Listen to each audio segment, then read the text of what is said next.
Happy New Year to everybody. It is Tuesday, January the 6th, 2026. This is the Budget and Finance Committee meeting, the first meeting of the month, first meeting of the new year. I would like to call this meeting to order. And if you would or could, please stand and join me in the Pledge of Allegiance. I pledge allegiance to the flag of the United States of America and to the republic which stands one nation under God, indivisible, with liberty and justice for all.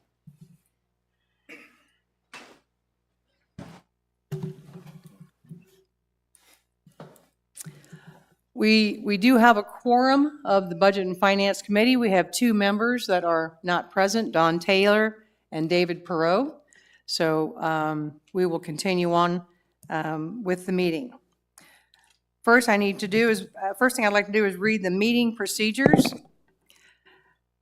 The meeting procedures statement: the governing board and its committees conduct all their meetings in compliance with Arizona Planned Community Association open meeting laws per ARS 33-1804 and in concert with RCSCW bylaws, policies, and standing rules. Parliamentary procedures as outlined in the most recent edition of Robert's Rules of Order will also be followed in all meetings as appropriate, consistent with Bylaw 3.07, Procedures for Owner-Member Meetings, and Standing Rules Number 2 and Number 3. This was adopted by the Governing Board on January 23rd, 2025. Thank you very much. First up, we'll start off with point 2.01, approval of the minutes from November the 18th. Are there any comments, questions about the minutes from the November meeting? No. I see none. I don't see any comments and anything from the audience. Is there any comments from anybody online? No comments online. Thank you. So we will accept and approve those minutes as complete. We're going to move on with new business. So the first thing we have is the audit firm selection results. And we had a working group that consisted of John Click, Mickey Jacobs, myself, Cliff, I'm drawing a blank on Cliff's name. Cliff Swan, sorry. I know. It's like, there it is. And Terry West. Thank you very much. So, Mickey, would you like to... All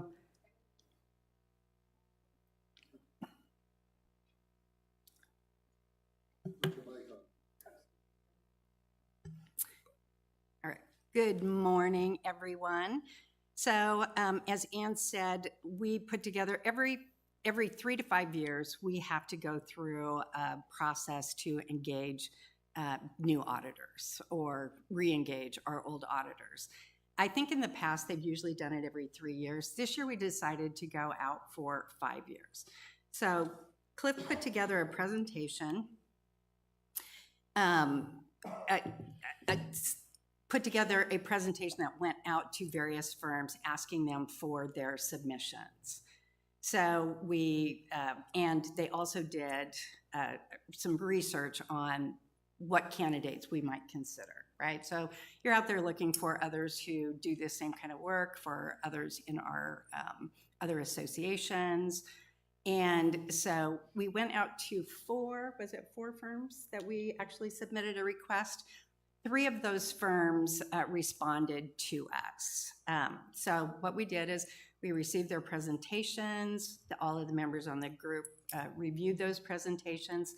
And then before the holidays, we actually had a meeting where we had them, all 3 of the firms, on Zoom to both give presentations and to answer questions. So we had the ability to, the principals that would be serving us were the ones who were on the Zoom calls with us. And they gave their presentation, their qualifications, and we had the ability to ask them questions, which we did.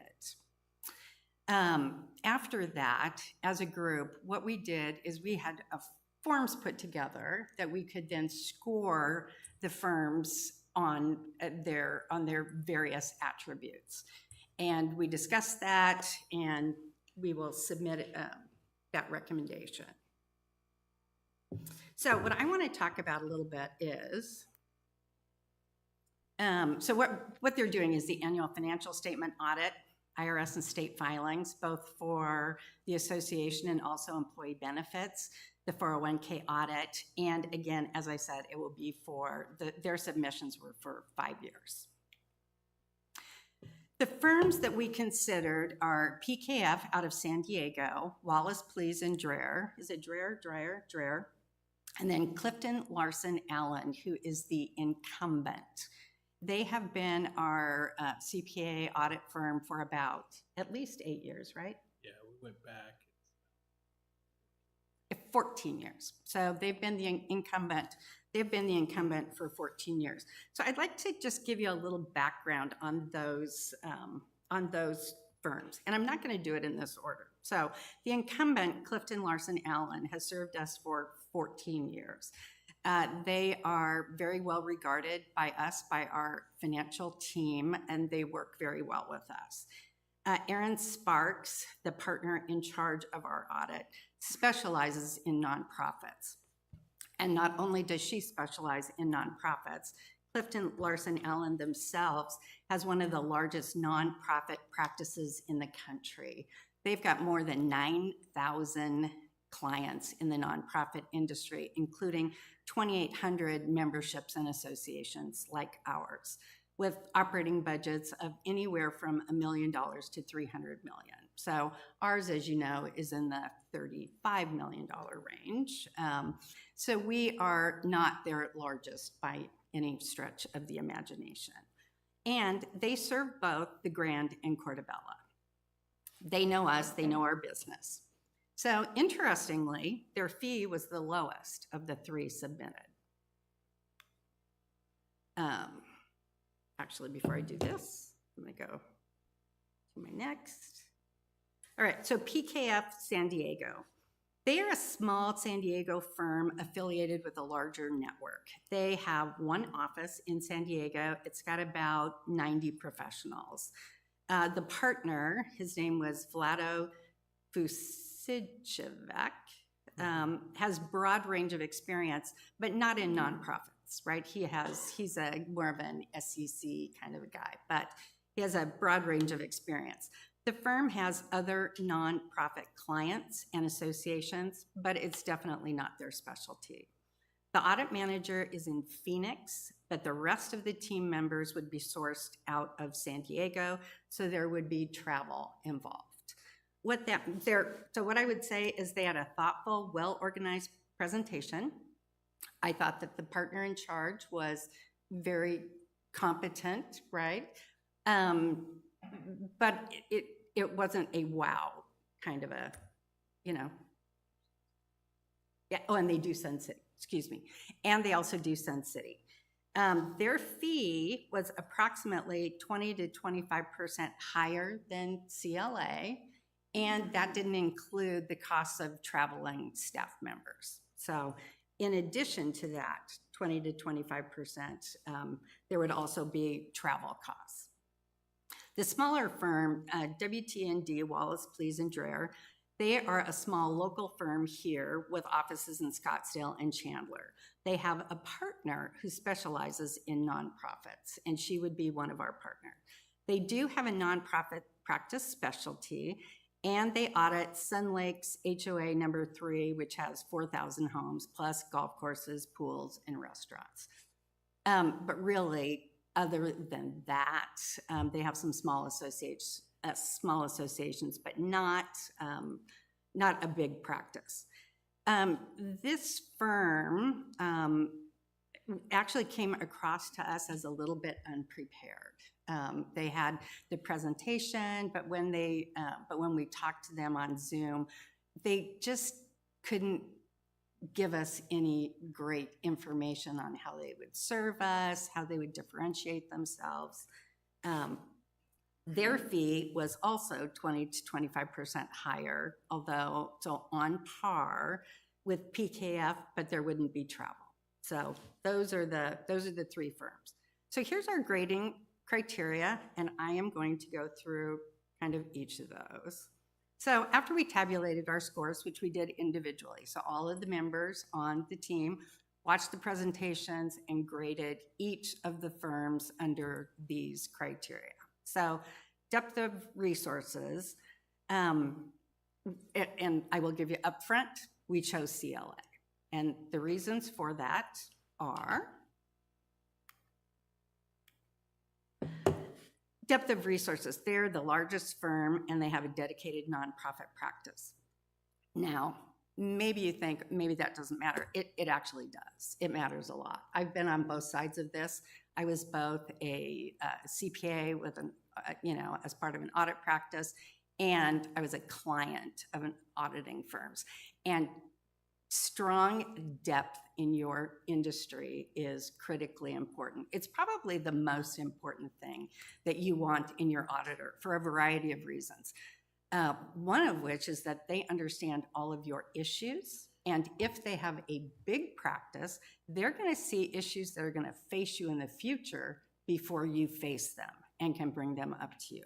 So that depth of resources. Another thing I was telling Cliff, so if you have a small firm and you've got their one specialty partner in your business and that specialty partner leaves, you no longer have a specialist at that firm. Second thing, knowledge of HOA nonprofit industry. So again, they audit 2,800 memberships and associations, including the Grand and Portobello, from small to large. So they have a great breadth of experience. Their fee structure, least expensive of the three submitted. Competence displayed, both in their presentation, their comfort, the presentation that they sent to us, they displayed kind of an overarching, better understanding, both of us and of our business. Overall value is the final criteria. None of the firms, all of the firms really came to the table and said, we don't nickel and dime you, which frankly is very important. If you have a firm that gives you a bid, but every time you pick up the phone, you get charged for that 10 minutes at $600 an hour, that can add up quickly. None of the firms, all of the firms, I think, offered overall value, but demonstrated value with CLA, both with their fee and the fact that our finance team here knows that they can pick up the phone and call and are not going to get charged unless it's a big project. So that is our recommendation, Clifton Larson Allen, the incumbent. Thank you. John, did you have anything to add? No, that was very complete. Thank you, Mickey. I think she covered it all. I would say our scorecards were unanimous and decisive. Yes, they were. Yeah, they were. All right. Cliff, do you have anything to add? No, I don't. Okay. So then we will move forward and make a recommendation that the CLA organization become our auditors again. And the agreement that we're making with them is going to be for a 5-year period. So we won't be doing this again for another 5 years. No, Correct? and that's correct, 5 years. And I actually think that's a good call. Now, I'm going to tell you, it is unusual. It is unusual to go out for 5 years. But with the level of expertise that CLA demonstrates and the very fairness of their fee, I think going out 5 years is a very good idea. Okay, that's great. All right, do we have any questions from any of the committee? If something comes out of the ordinary or out of the blue from, let's say, the IRS or the government or something that's not included in the RFP, is there additional charges for that, or is that included within the fees, the one-off type situations that you need to cover?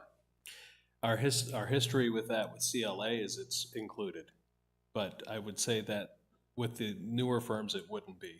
In fact, they spoke to that if there were any new IRS rules or regulations that created new processes or new reporting, that would be billed separately. But with CLA, I'm speaking from experience, when we had the Revenue Recognition 606 came out, they did not charge us anything additional in their services to report and audit that. And they specifically address those types of issues because they have such a large base of organizations like our own. They're looking at the exact same tax laws and rules across, thousands of different organizations. So they would have most likely found the resulting answer, and so they won't have to nickel and dime everybody for a piece of information that they've already got on tap, right? The other thing I'm concerned about is how deeply do they go into the internal operation and the structure that we use and do fraud testing and all of that. With the a lot of stuff coming up now about fraud and cities and information, do you feel comfortable with them doing this? Yeah, so they're performing a financial audit. So what they do is they start with obviously GAAP, but then they go through our policies to make sure that our policies are being followed, and we're also following GAAP. So, and then they look at internal controls and they test all of those things. So from a financial audit perspective, they're doing everything that they should be doing. It is not an operational audit though. So they're not going to come and look at us operationally and say, hey, this is a best practice for your type of industry and you should be doing it this way, or anything like that. So they're not getting involved in the day-to-day, but they are getting involved in terms from the financial perspective, going down through GAAP and our policies to make sure we're handling things properly. Feel very comfortable with them doing that, but I also feel comfortable with me and Terry making sure that we're following all of our internal controls as well to make sure that there's no fraud or there's no risk there for us. Or there's always risk, but we're testing those things. Thank you. Anybody else have any questions? John? I just want to clarify the 5 years. We're not contracting with them for 5 years. If something came up of concern, we could jump into a new process. We're just saying that's how long we're going to go before we audit again, unless something comes up. Yeah, so we're just saying that we're not going to go to RFP for 5 years, but we're not locked in with them for 5 years. We have flexibility in terms of if we decide to pivot or do something different down the road, if we decide to do that, we could do that. So, but this locks in pricing for us for 5 years, and I believe the other two firms were up around $90,000 for all those services by the 5th year, and they were still down in the upper 60s for those services. Yeah. We have a chart, but the difference in the fees in the first year, and it just goes up from there, is this year's fee for CLA is $56,000. They proposed $58,000 for next year, and then escalated at about 3 to 5% over the period of time. The other firms started at 70 to 74 in year number one. So that's the difference, and they were pretty close, right? One had a little range, so it was a pretty significant, and the other two firms' fees were almost spot on. So I will tell you what that tells us is that 70,000 is probably the real range. That's probably we are getting a very nice deal. So here's your 2026 fees. The 2026 fees, and then if you go all the way down to 2030, Terry.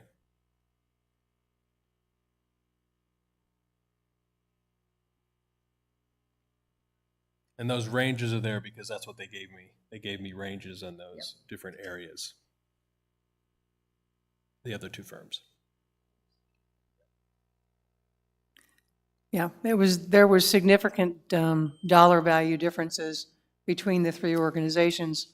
as well, we felt depth of organization and local presence, that we would be able to rely on. Any other questions from anybody? Just one other comment, and it would be different. I will tell you, if sometimes if the price is low, it really is reflecting that maybe they're not as good. That's just not the case here. So it's pretty unusual to have the firm that you feel has the best expertise, will serve you the best, is also the best value. Any other questions or comments from the committee? I don't see any. Do we have any questions or comments from the individuals that are here in the room? I see no one coming to the mic. Do we have any comments online? Thank you. All right. So we will take that motion forward to the governing board, as this is our recommendation as the approved auditing firm. So let's go ahead and we'll move on now to 4.02, which is the capital improvement projects. And we will have Herschel come up and give us a presentation. Good morning. I'm going to go over the over $50,000 capital budget items. I'll handle the new projects, the repair and restoration projects, and I'll touch on the allowances, and then I'll turn it over to Todd Patty, and he'll go over golf. I would ask you to wait till the end of my presentation. You can ask me any questions about any of these particular projects, and then we'll move into Todd's portion of the presentation. We've also attached the full color block of all of the capital improvement items. We're just presenting the over 50,000 items. We've already presented the other items to you. It didn't have pricing, but we presented, the detailed list at the last meeting, the last time we presented this. So if you have any questions on any of those other under $50,000 items, please feel free to ask those as well. One comment or statement, I guess I should make out now. The color block that you presented in the presentation, I know was made to make it fit onto a PowerPoint presentation, but it was fairly unreadable. Oh, it's attached. Yeah. Yeah, it's not in the presentation. Yeah, but just, if in the future we could have something that wasn't quite so much an eye chart, with the last line of the eye chart to look at before the meeting to review in more depth, that might be a little helpful. Can you Just bring it bringing up? that up. Here's the color block. It's attached to the agenda. I think she's talking about the one on the presentation. That was just there. That's just a picture to show That was just it's, there. Okay. It's not meant to be readable. This is the It's not meant to be readable. no. It's just there for good color. Well, Okay. it great. just shows that we have different color blocks that have. Don and I were trying to share just a magnifying visual. glasses, and we Yeah, couldn't, you we can't- couldn't read anything. You Okay. can't read that. You All right. can't read it No, at all, and that's- so you can't even get an idea of what you're supposed to be looking at. Here it is. Yeah, I know, Oh, why okay. couldn't, you can't do it ahead of time? That's the problem. It's all posted online ahead of time, just like the presentation is. It's on there, right there. Didn't see it. Okay. But anyway, if we can roll down through it too. If you guys, if you haven't had an opportunity to look at it before, we can, after he's done with his presentation, we can roll down through the color block as well. Yeah, that's just a visual on the presentation. It's not meant to be readable. Okay, moving into the actual presentation. How does this clicker work? That way. And this was the slide that we were talking about. Yes. Again, that wasn't meant to be readable. So our overall capital budget this year includes approximately $1.3 million of new capital projects, $2.3 million of repair and replacement projects, $8.4 million of repair and replacement projects for golf and landscaping, and our allowance budget of $420,000 for an overall proposed budget of almost $12.6 million. I'll first go over the new capital projects that are over $50,000. ARC Building Addition Phase 3 showroom. Currently, we have that budget at $960,000. That was an estimate from the architect. As you may be aware, the club paid for an architect to come up with a design. I expect to get that design sometime early next week, and I'll be able to send that out to general contractors for more firm numbers at future meetings. Also in the budget, we have a master plan, architect, and design review planning dollars for $100,000. So as you know, we're moving into the master plan sometime in the next 6 months or so. These dollars are set aside, say for instance, if a project comes up early on in the draft of the master plan, like a commercial kitchen, for example, we would have these planning dollars available to start planning for those projects immediately instead of having to wait for the next budget cycle. Also in the plan is a redesign of our website portal. This is the public-facing portion of our portal, and that's for $100,000. Also, we have a assisted listening audio system for our facilities at the Social Hall, Summit Hall, and Stardust Theater.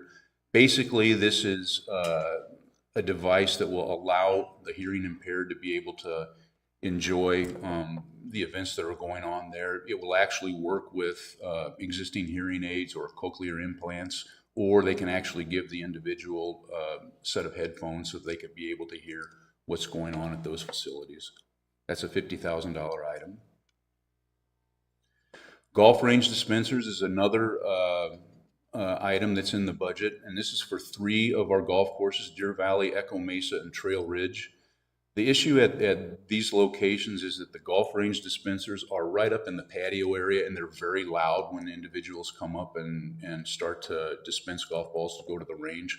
So this project is for relocating these dispensers out towards the range, putting them in an enclosure, and we're having to redo the electrical. And that's approximately $32,000 for each of those locations. This is a recent addition to our capital budget project, and I don't have a dollar value for that yet, as we're still trying to nail down the scope with the properties committee. However, one of the items that was thrown about is that we do new furniture and paint in this area, and potentially some propane operated fire pits.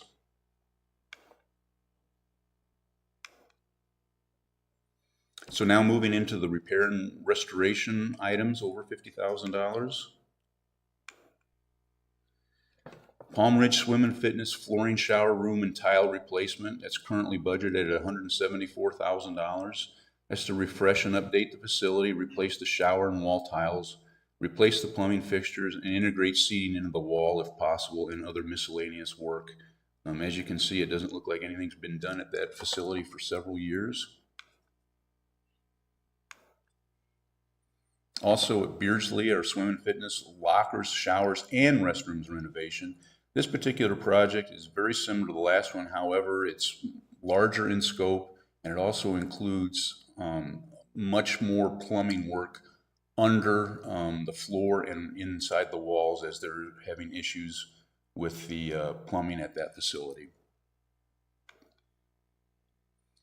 Kuntz Stardust Theater curtains, that's valued at $60,000. This is to install new curtains that are up to fire code. Currently, we have to spray a fire retardant on the curtains every 3 years at a cost of $12,000. So there's going to be a return of investment on this item in probably 10 to 15 years.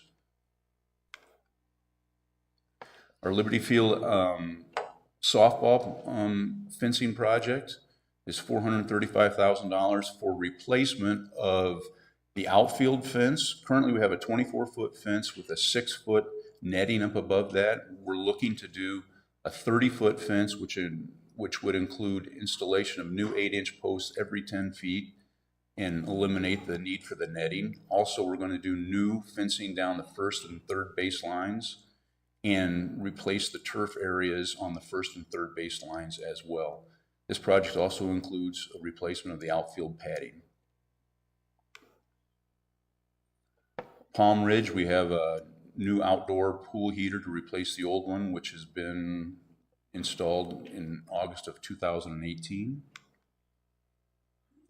Arc flat roof restoration, so we're going to resurface the existing roof material, which would renew our 10-year warranty cycle on that roof, and that just makes the roof last longer and precludes interior water damage.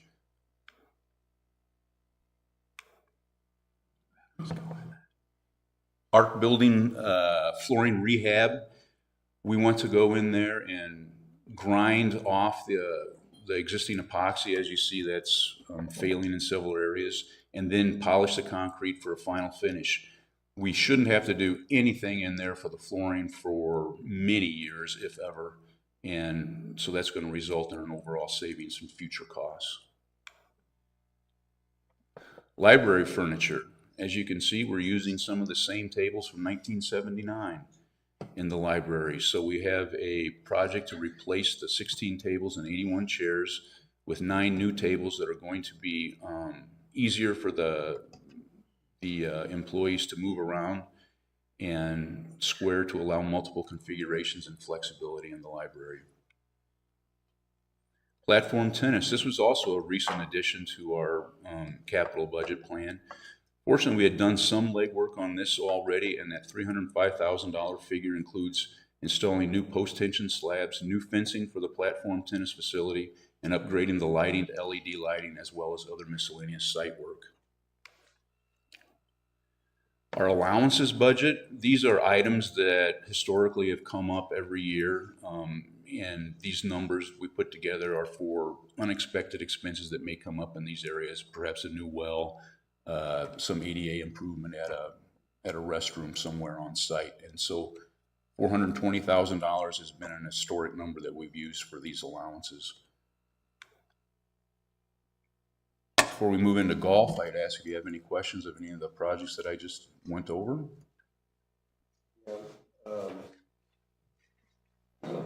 When you're gonna be moving the dispensers, Microphone. because you're gonna be moving the dispensers at the golf courses out to, away from the building. How are you gonna be able to do that at Deer Valley, which is so sloped all the way on down to the driving range itself? Where can you put that? So I'll be honest with you, we haven't looked too much into depth with that, but I think Pat, who's been more involved in this project, could possibly answer that question. I don't know if Pat's here or not, but that's something that we would look at. Maybe we would have to build a little fill in an area to be able to set that somewhere, but I haven't looked at that closely. And I also talked with some of the people at the golf courses, and the one at Trail Ridge, all they want to do is move that off to the side of the building rather than out onto the driving range area. So that's a question I couldn't answer for you at this time, but we can come back at a future meeting and have those answers for you. Do you have any idea if on the arc of flooring, was that originally epoxied or was it painted? I don't know. It's epoxy that's currently on it now. I don't know originally when the building was built, but it's epoxy. Do you have any that's idea currently on it. why that has deteriorated so badly? You know, it could have to do with the product they use. It could have to do with the installation that was done at that time. If they didn't prep the original floor well enough, there are several reasons why that could happen. But if we grind the epoxy off and do a concrete sealer over the top, we should never have that problem again. Okay. Have you seen any of the specifications for the ARC modifications? The only thing I've seen on the ARC, we were provided originally, which we went to the ARC Club with, a kind of site plan and an overall view of the floor plan of what the building was going to be. I'm waiting for those final drawings, which would include specifications and everything else. Okay. One of the questions that has come up is adding all that glass to the front of that building is going to create sort of a huge reflective potential nightmare for anybody coming down the road. So we're interested to know what kind of treatment or how they're going to manage that glass enclosure to offset heat, obviously in the summertime, and then the second thing is to offset the sunlight hitting and refracting off and blinding drivers as they come down the road. So that's another question. If you just want to put that on your list of things we'll be looking closely to find out how we're addressing those two items. Okay, noted. I might you. also say that, with all that glass and the skylights, that's gonna heat up that front part of that building tremendously. It's gonna really require an awful lot of juice to keep it cool, and also a big air conditioning unit. So you wanna take a look at that too. Yeah, the engineers are taking all that into account. And as far as that platform tennis, how many people actually use that platform tennis right now? I couldn't give you that answer right now. We could come back to you at a later date with that answer as to I how many can, people I actually can, use it. I can address that. We went to the tennis courts and we met with the folks down there and we talked about the platform tennis. They currently have, I think they told us approximately 40 to 50 members that are using it, but the problem is they only have one court that is, usable. Two of the courts are completely shut down and locked, so nobody goes on them because they're hazardous to the community. So we have let the courts fall in a set of state of disrepair that it's going to take quite a bit to bring it back. But bringing it back also means that we'll be able to offer more amenities to that area, such as red ball and so on. So there's other games, not just platform tennis. So there's several things that's going to help accomplish. But because of the state of the courts, they have one court and maybe they use the second one, in a push. I just have a question about all this capital stuff, and that is, we need to look forward into the future as to how far this stuff goes, and whether it's gonna be used, and how it's gonna be appropriated. And I know that will be covered in the master plan, but some of these are very large expenditures that we don't know what's gonna happen in the future to these clubs. That's my personal feeling, so, and how we finance them, so.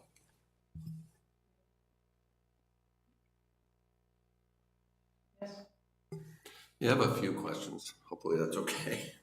On the website redesign, do we know what the scope of that is, or do we have any specifics on that? Kyle's better to Okay. answer that question than me. Okay, that's cool. Yeah, the scope on that is the total redesign of the Sun City West website for a marketing perspective. Right now, the website kind of has everything included, all the homeownership type of stuff, all the financials, those type of things. We're moving that now to the portal, which we're building a new portal right now, which is going on now. So last year, if you remember, we were asking for, I think, like $300,000. Right. But after doing a lot more research, we realized that the new portal that TEI is working with will cover a lot of that stuff. So that's why the price is greatly reduced. So the Sun City West website itself will just be like a pure marketing website for outside, for information, for marketing, that type of thing, for PR, if that kind of answers your question. So are we hiring a company to do this? Are we doing it internally? Yeah, we'd hire a company to do the complete redesign and menu layout from a marketing perspective that will have a lot, kind of know how things work now, more modern, and then we would do the upkeep on it then. And then the other question I had, does this include a new app? The app will be part of the portal portion. So yeah, we will have the Sun City app for members. Yes. Okay. Yeah. So that's not included in this, but we're actually TEI is kind of giving it to us for our yearly fees. Regarding the same, are there a list of goals and how are you gonna measure whether or not this project is successful? Yeah, we're working on that now, getting the RFP together for that, for the different things we want to move, what we want to have included in that. So yeah, it's something that's, I can include in the presentation for next month. I can put more information on there. So we'll definitely see that final proposal before we sign off and finalize the approval of that. Is that correct? I guess, well, the RFP, I guess, would be, we'd send that out to companies once it's approved, I guess. I'm not sure of the exact process, but yeah, we'd have our bullet points of what we're looking for it, yeah. So I'd this is say kind of an that, allowance, really, for this project, is that right? I'm sorry. It's kind of an allowance for this project, 100,000? Yes. Okay. You know, some projects we can, based on historical historical perspectives on different projects we've done, most of the stuff we present are all estimates. We don't have the actual cost until we go to RFP, which we can't do now because we're talking about starting a budget in July. Right. So yes, but yeah, so I wouldn't call it an allowance. I mean, we have a pretty good idea on the pricing, but So it's an educated estimate. educated estimate for sure, for sure. And the scope is a lot different than what we talked about last year. What we figured out in the process between last year and this year is that we're going to stay with TEI because they have everything that we need. There's some things we have to do to get upgraded to their newest version of their portal, which gives us an app and gives us some functionality behind a login for our members. So the idea is that we take all the public facing stuff that doesn't have to be public facing right now, move that behind the portal, and then create a marketing website that markets Sun City West, is more usable to the outside world and helps us, market Sun City West. And then integrate it all. No, I think it all makes sense. I just didn't know all that before. Understood. by looking at Yep. it, so. All I can say is, back in 2008, when I reviewed and looking for a place to have a winter home, I found Sun City West by accident. And I read that thing for over 2 hours before I came down here, twice before I bought. So, if you can improve it, that's great, but it was really good back in 2008. Yeah, I spoke to some companies that do some of the websites for the active adult communities, and unfortunately they have non-compete, so they couldn't actually quote us, but he kind of gave me the range of what the cost would be. So that's kind of where on the number we came up with this time is a lot more of an educated guess than it was last year. Okay, thanks. So marketing is always mysterious. So I will be interested to see how you will set up some objectives, measures to see whether the marketing is working, whether it's quicker sales, more sales. I mean, our community is not growing, so it'll be interesting to see whether the money will be well spent, and so we can demonstrate the usefulness of this marketing section. Yeah, for sure. Be showing off the amenities, that type of thing. Maybe the real estate links, that type of thing, if that's something that we want to do. But yeah, and the PR type aspect too. We also have a large component of outside golf as well, which we feel like we can capitalize on better if we could market it better as well. So there's a lot of opportunities from the marketing perspective that we have to offer here to help the association.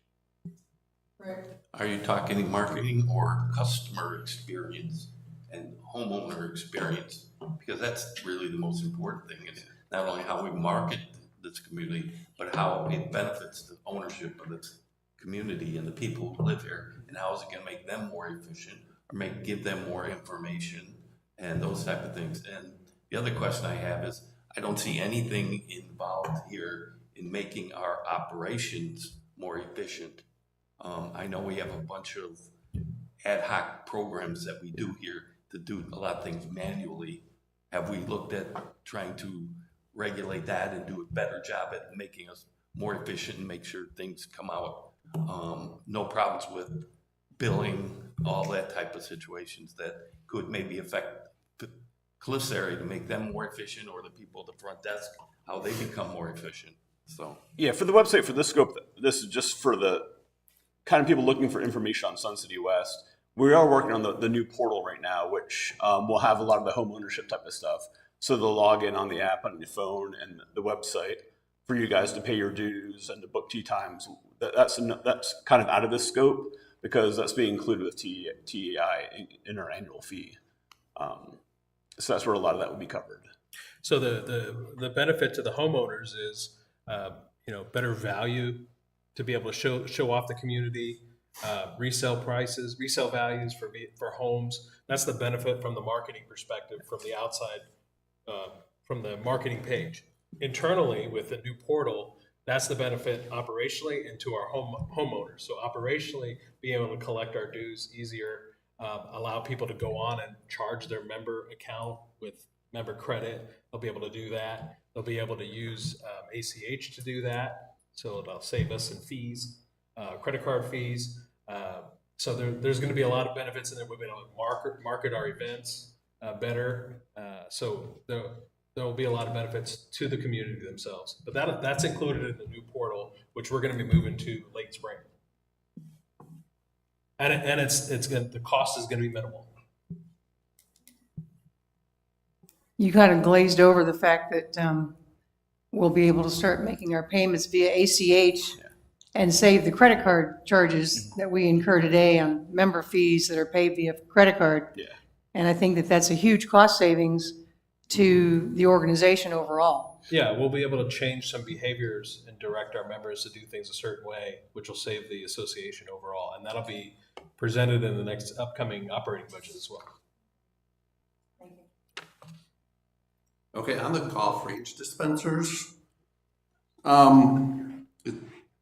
is this a golf committee request that the golf committee wants to do? And I wish Pat was here because I wanted to get his opinion on it, but, Yeah, so that they come out of the golf committee. I've been here for 5 years. They've been talking about moving the range dispensers for 5 years. So it's made the prime time this year. It's gotten a position on the presented capital improvement budget, and it's not cheap because we have to move electric and resources. We may have to add to panels. So and then we have to enclose them. We have to light them. We have to secure them. We're also we can also at the same time address an issue that we have.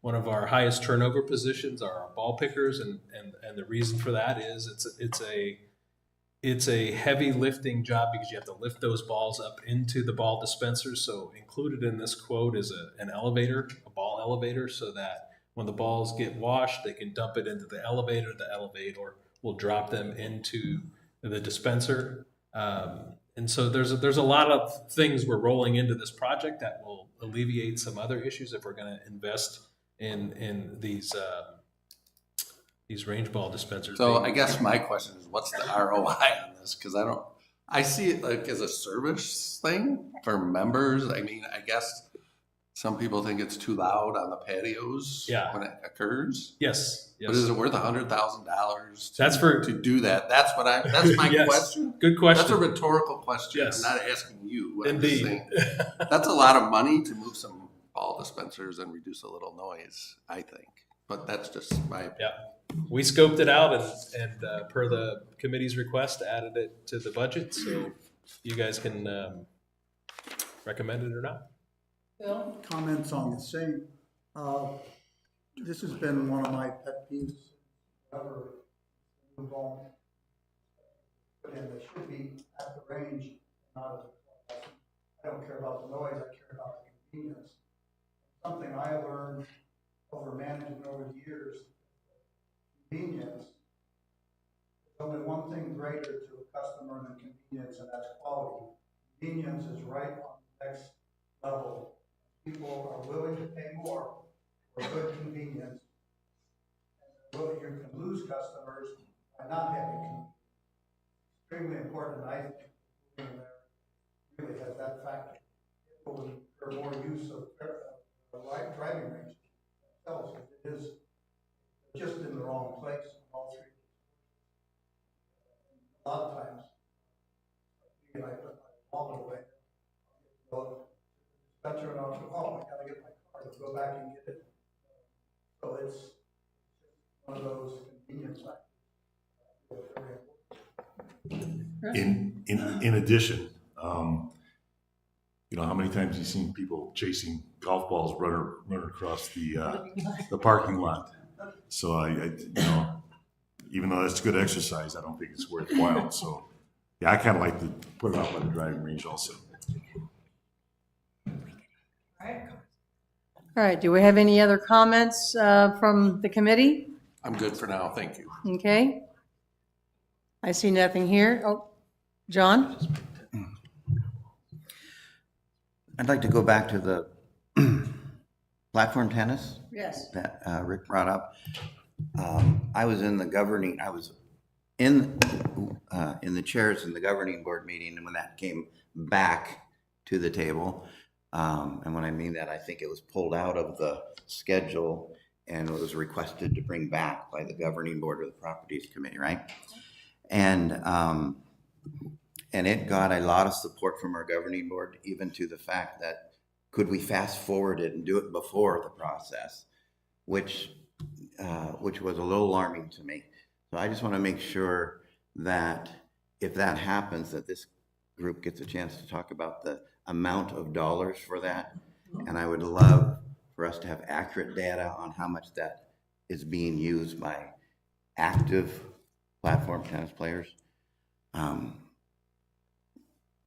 I don't know if this is the time to do that. It'll come back to us. Is that correct? I think it will come back to us, but I also think that we have to recognize that we have allowed the courts to fall into a state of disrepair that we literally had to put locks on the gates. People aren't allowed to use at least two of the courts. And I don't know if you've been down there and walked around and seen the area.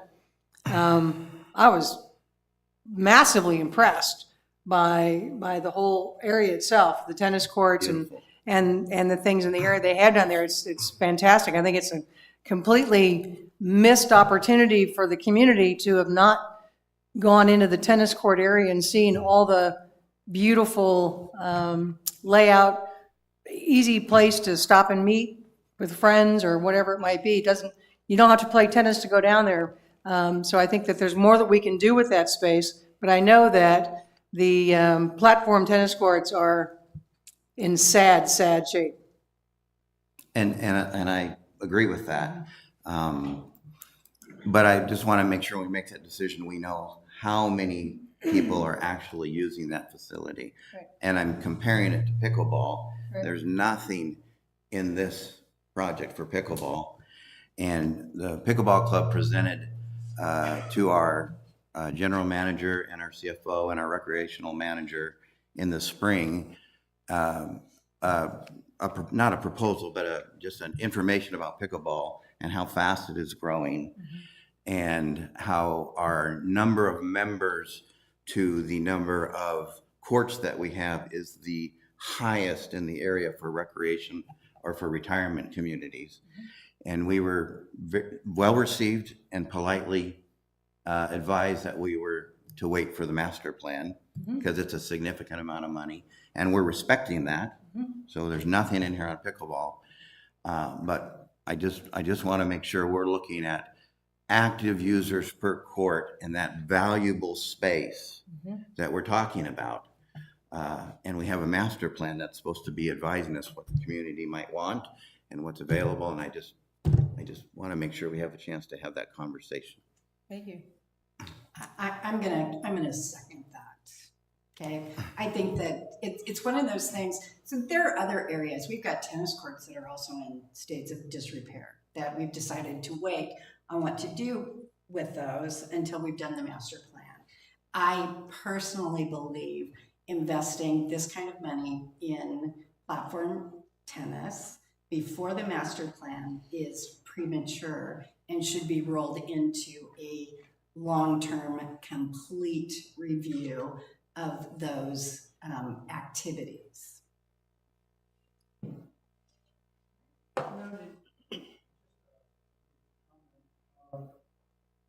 Regarding Red Bull, this is interesting because when I did the walk around, I didn't have a clue of some of these other games that are within the realm of tennis. And I spoke to my sister, who was a 2-year amateur champion in Ohio, and she was looking for something different to do because she's having trouble playing tennis. She had never heard of red ball tennis.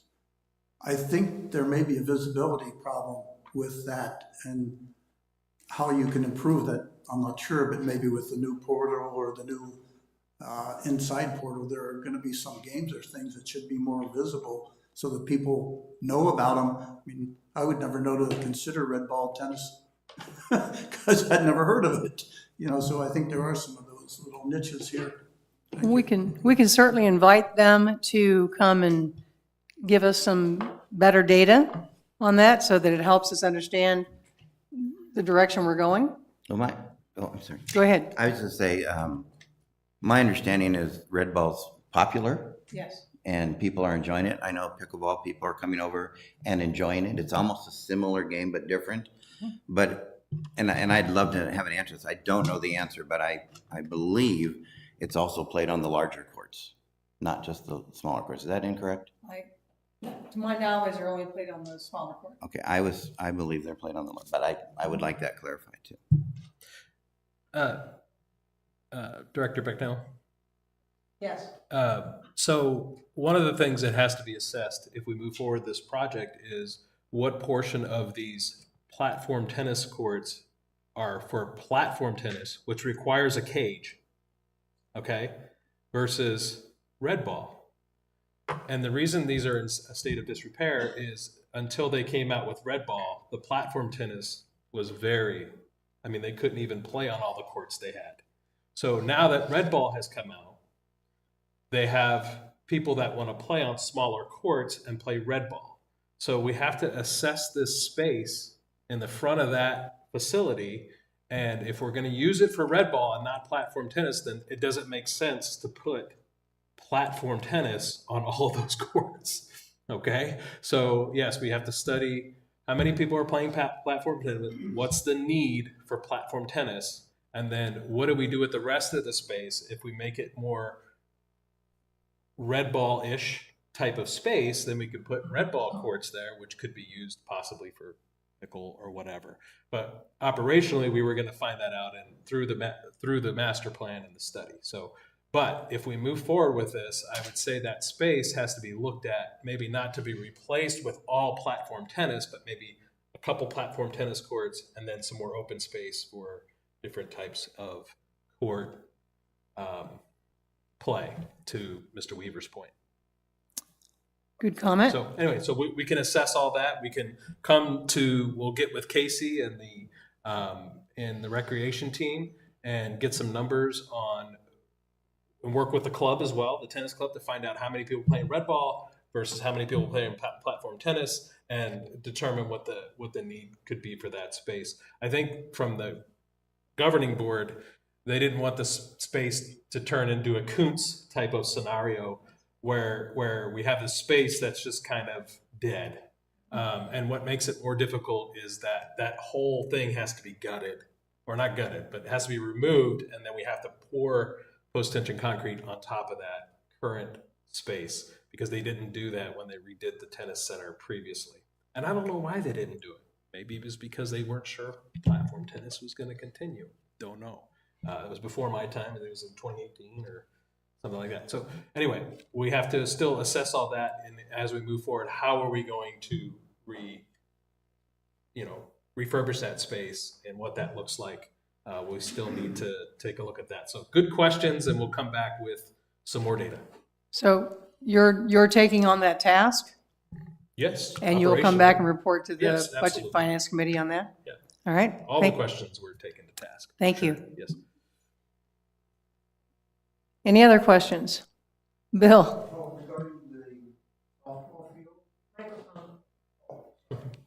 Regarding the softball field, it's my understanding that the fence is going to be moved back, or is that not true?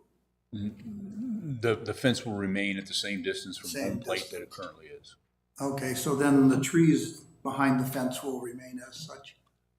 We are going to remove those trees on the right field side simply because they're aging, and if you put up a new fence and a tree falls into the fence, now you've got a fairly large expense to repair the fence. So we're going to remove that, not only due to that reason, but also for access for the contractor to get in to put in the new fence. Is the value of the trees included in the cost of the project? It is not. So those are just expendable, The cost of removing the trees is included in the cost of the but project. there's no value to those trees. I didn't put a value number on those trees, no. Yeah, I think that's a problem. I think we don't value trees in our community, and I don't think they're included in reserves. They're not included in any kind of asset study, even though they are probably an asset, especially in certain places.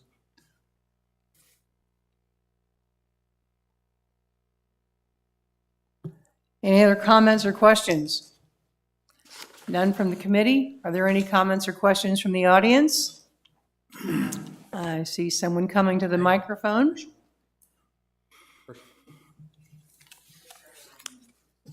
Please give us your name and rec card number.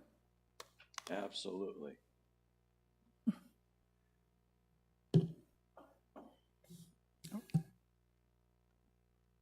Jim Scott, 404-675. I would encourage everybody to take a look at the final approved budget from last year, 7 months ago. And it shows the forecasts for many of these projects.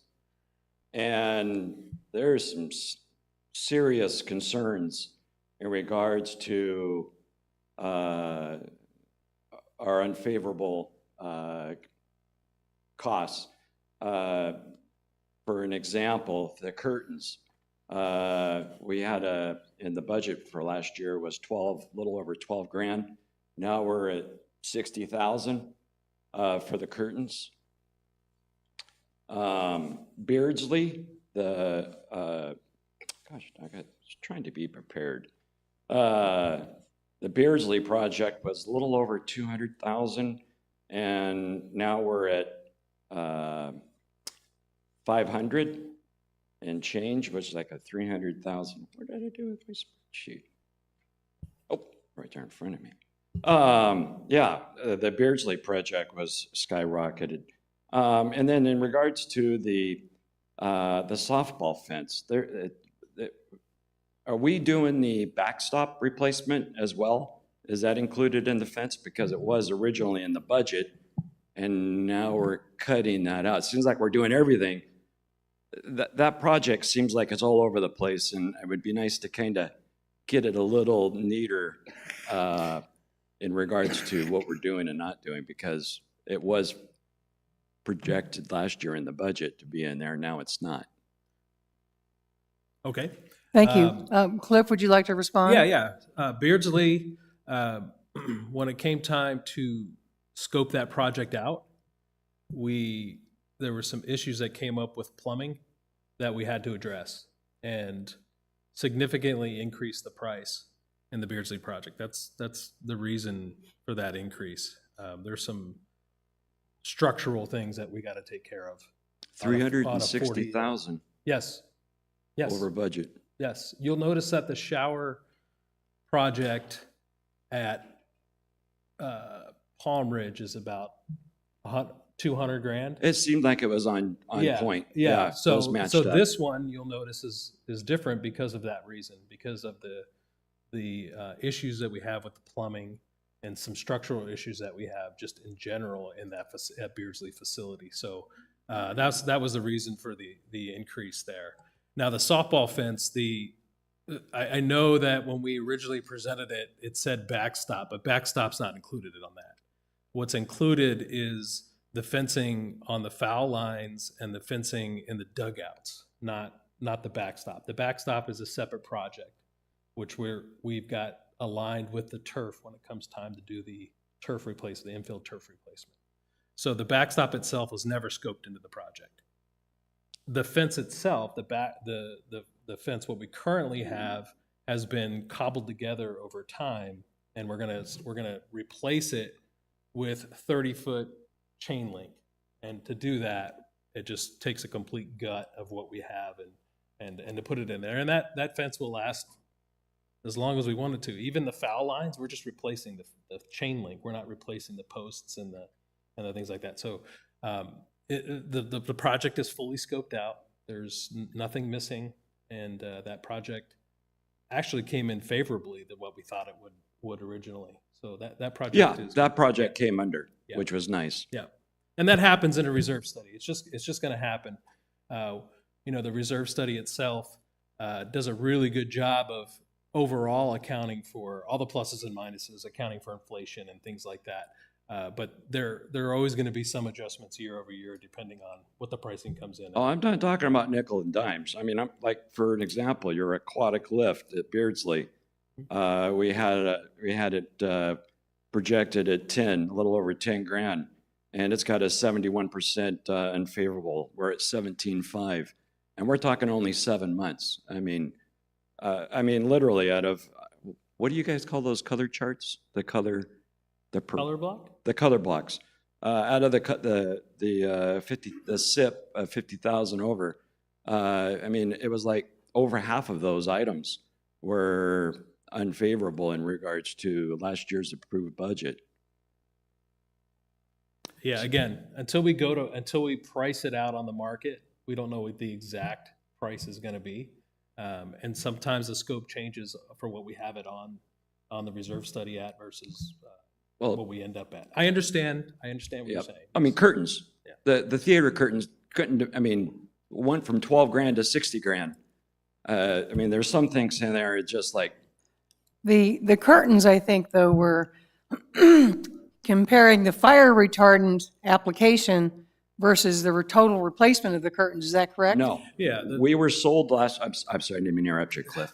My bad. yeah, certain pricing, again, if it's things we go to market for all the time, we have an exact price on it, we know what it is, air conditioning, things like that.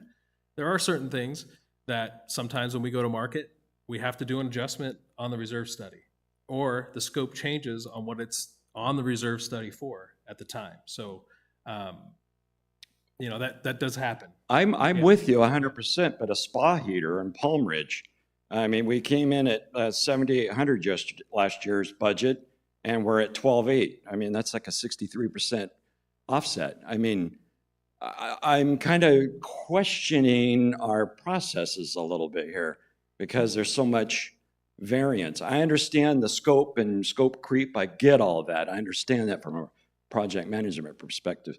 But the thing, in regards to the curtains, we were sold on them being replaced last year. I sat on the Budget and Finance Committee with Chris and Mickey, and we were told that was the project for this year, to have them be replaced.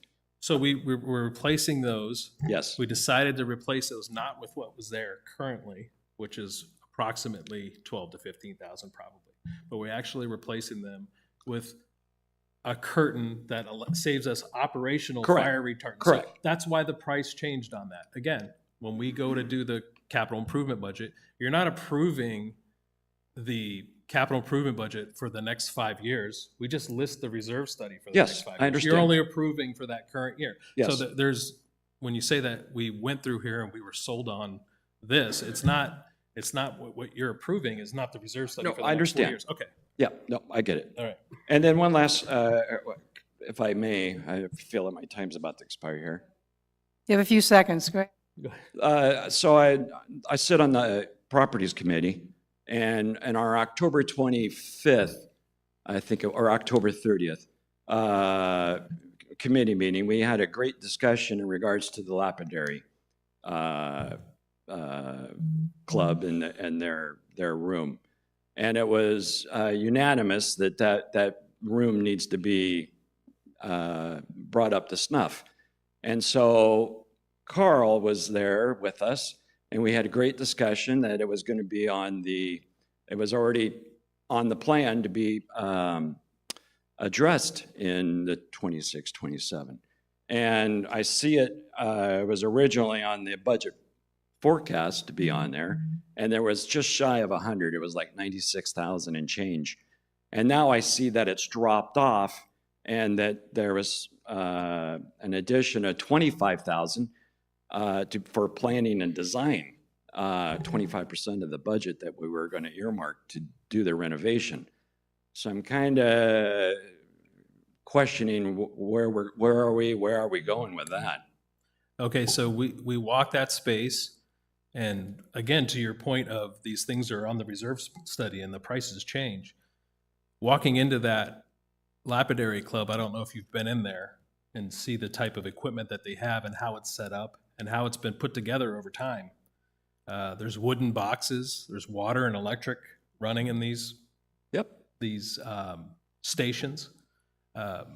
It was determined that even though it came up on the reserve study to be done that year and next year, that we really didn't know how we wanted to renovate that space, and we need planning dollars to be approved to figure out how we're going to do that in the most efficient, best way to do that project. So that we can actually scope it out and go to the budget and finance meetings and the budget process and have a value that we can present that's more true to what we need to do. And we couldn't even come close to figuring out what that would be without spending design dollars and planning dollars. So that's why we decided to put the planning in for the first year to follow up next year with a really good price that we can give. Yeah, Right, so- I appreciate that. I thought that as we sat there in the properties committee. And then one last question. Thank you. How about Jim? Thank you for your comments. One of the situations, I was there and I contacted Carl exactly for this exact same project. And the thing was, they have a new president. The people in that group saw how long it took to be out of commission based upon the silver thing, and they didn't want to be out of commission for that long. So they pulled back on the scope of what they wanted to do. And that's probably has something to do with the price. But I was there with Carl, and he was talking to the president of that group, who was new. Okay? Yeah. So it's all going through the process. Yeah, that's definitely one of the things to consider, but, we still have the project to do. Yes. And we definitely would, but again, what are the needs of the club? How have they changed? How do we scope that into the project? For a project like that, we definitely need to take pump the brakes a little bit, figure out what we actually. I agree. Yeah. When I did the walkthrough with the properties committee, it looked like it was a bigger project than just Yeah. putting lipstick in there. Well, what's in the reserve is, ceiling tile, Yeah. flooring, Yeah. but all of these tables, they're all custom. Yeah. I mean, it's going to take a design Yes, I Right. agree. person to. Thank you scope very it out. much. We'll carry that conversation on again. Yeah, yeah. I see that Thank you. President Novello's walked up to the microphone, has something to add. Thank you very much. Christine Novello, I think you guys know, but for anybody who's watching. I also wanted to remind Jim and anybody here and anybody listening in, every one of our committees will be receiving a presentation similar to this. Now, Budget and Finance is seeing everything, but the Properties Committee will review all of this in detail. So for our last resident, Mr. Scott, and for anybody else, Properties Committee will dive in and do a deeper dive and ask those same questions. So please don't think that we're rushing you off. Right. All right? Thank you very much. I think we also have some questions online. Could you help me with that, Terry?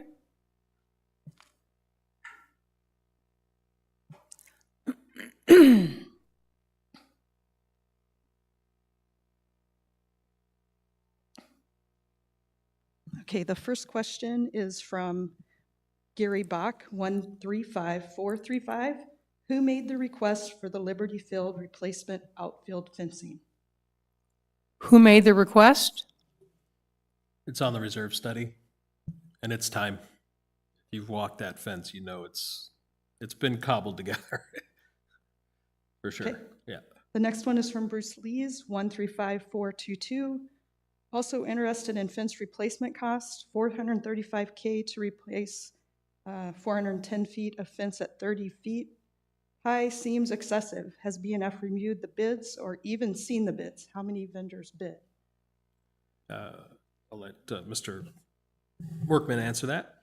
So we actually got 3 bids in hand for this particular one, and this cost was the lowest of all. And it's not just replacing the fence. All the existing posts and foundations have to come out. New foundations have to be poured for the new posts. So it's substantial work. There's electrical that's out there that needs to be removed and reinstalled. So there's a lot more work than just replacing a fence. Okay, the next was from Bruce Lees again, 135422. Please have members speak into the mic so they can hear the comments. Scott Oberlander, 139839. I'm concerned about the ARC expansion plans. I understand it is a loan, but it's an opportunity cost and auto restoration as a hobby is declining. Will the club be able to, and that was the last of it, So we are still evaluating what the loan amount will be, if the loan will be charge any kind of an interest rate, and how many years the loan will be allowed to be repaid. So none of those decisions with regard to the ARC renovation have been made. We're still in the process of trying to get the final architectural drawings, the final pricing, and then we'll be able to make some decisions as to how we want to proceed with the ARC renovation. Yeah, and if I can add to that, the club has work to do internally as well. They have to vote on, and all this is dependent on the final price. So that's the holdup here, okay? So this will all be flushed out over the next 30 days, but the club itself has to internally vote and things that they have to do as well once they figure out the pricing. They also have to present to us what terms they're requesting, to your point. We know what we've done historically, we've presented that, but we still haven't, have that presentation yet. So the club will be presenting as well as this information comes to light. If we're lucky, we'll have it by the 20th, our next BNF meeting, and we can do a presentation on that. Okay, so I'd like hopefully to, we'll have that. I would like to move forward and ask Todd. Yeah. Very positive. So I'd like to move forward and ask Todd to join us and do the presentation for the golf. Yes, good morning. Today I'm going to review the proposed items, capital items over 50 for golf and landscape maintenance. And we'll start with the golf. We have the irrigation system replacement at Stardust. This is phase 2. We're currently about 20% into phase 1 right now over there. And the projected cost of $6.7 million. Start date would be April of 2027. And then we have a car pass slurry seal over at Trail Ridge for $90,000, and we would like to do that, if approved, in July of 2026. So just a little detail to the big project, the Stardust project. Irrigation replacement, we're looking at 96 acres of irrigated turf that we put new irrigation in. And then turf reduction, changing over to desert landscape, we're looking at 22 acres to change over. Turf conversion, 56 acres of TIF-Tuff. Now this is that type of grass that we put over at Echo Mesa on fairway number 9. And so we're proposing to do 56 acres over at Stardust while we're closed. Architectural fees, irrigation design and project management is into this fee. A practice facility renovation, chipping green complex and practice bunker putting green. We added that in. We'd like to enlarge the putting green over there. It's very small. We'd like to do what we did over at Pebblebrook and almost double the size of that putting green. So we'd like to do that over at Stardust. We have space available for that. And then also kind of enhance our practice facility, the chipping green area and the bunker over there too. And then tee leveling, level and sprig with the TIF-Tuff, that new grass. We'd like to do that. There's a number of tees over there. Being a par 3 golf course, it doesn't take long for those tees to get out of shape, what we call a turtle back condition, where you fill all the divots in the center of the tee. So it doesn't take long to get those out of shape. And then curbing on holes 1 through 4 on the, that's HOA property edge separation. So they all have grass going down 1 through 4. So we need to put some type of a barrier or a curbing to keep the rock and the grass separated over there. And then landscape removal, new trees, removal and replacement and new trees, just like what we did over at Grandview and Echo Mesa, putting new trees mostly on the street fronts and road crossings. But if we're taking some old trees out, which we have a number of those over there at Stardust, we would replace those trees with new ones. And as I was talking about the new TIF-Tuff that we have over on number 9 at Echo Mesa, over the last month or so, I'm getting mixed reviews about that. And I think it's mostly because we didn't overseed it. Whenever you put a new grass in, rule of thumb is you do not want to overseed it the first year. So I was looking at the calendar this morning. We're about 5 months into that fairway, from the grow-in period until it filled in. So it's relatively new right now. And so I think that's where we're hearing some of the negative comments. And I'd hate for those to have an influence over when we go over to Stardust to put that grass in. I really think that this is the grass of the future. A lot of golf courses are putting this in. And we have what we call common Bermuda at the 4 early courses, Grandview, Pebblebrook, Echo Mason, Stardust. And it's old, it's tired, it needs to be replaced. It's like everything else, you know, it gets old, it has to be replaced. So I think it's time to do that. And it's a good time to do that when you're closed down for the summer and you're doing the irrigation projects. That's a perfect time to do this project. So I did a little savings, annual savings. If we did not overseed over there, the water savings would be anywhere from 20 to 30% savings annually. And that's big. You know, water is such a critical issue right now in saving water. And so this falls right into our water conservation plan that we have for the golf courses and landscape. Electrical savings, anytime you're saving water, you're saving electrical. And that's both on the well and the distribution pumps. And so it's going to take a year or two to really find out how much we're saving as far as electrical. But I know it's there. We started doing that at Grandview, and we did see a savings on the electrical. You know, our run times over at Grandview was about 13 hours in the summertime to run the whole irrigation system through, and we knocked that down to about 10 hours. So that's 2 hours, 3 hours that the pumps are not running. So right there's the savings. Ryegrass seed, again, if we decide not to overseed, about 18,000 fertilizer and chemicals throughout the winter, 14,008 labor and overtime, 8,500 fuel costs, 1,600. And I know these aren't big numbers, but they do add up. And then a shorter overseeding closure. If you're overseeding tees and greens, you can open up earlier than you would if you're doing fairways. So increased revenue of about $26,000 on that. And then onto the equipment, we have 25 units scheduled for replacement at 1.1 million, and that's both golf and landscape. And some of those items are sprayers, turf vacs, blowers, top dressers, tractor, and some greens rollers in there. And this is very consistent with the program that we've had over the years. We go through that. We can move some things out to other years, but you know, I think our guys do a great job of, our mechanics do a great job of keeping our things up and running and keeping them in good shape. Golf maintenance utility vehicles, we have 8 units scheduled for replacement at $274,979. And that's a Workman heavy duty cart that we use on a regular basis for maintenance, and a club car carryall light duty. So our total replacement cost is $1.4 million. Average age of all the equipment that we're looking at is 13 years, and I went back and I checked the average useful life of all that equipment. And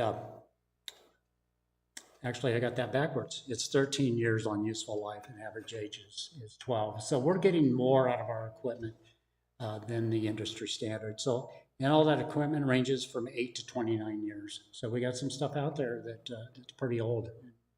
And so, and I'd like to mention that on the old equipment that we get rid of, we kind of salvage parts off of the equipment.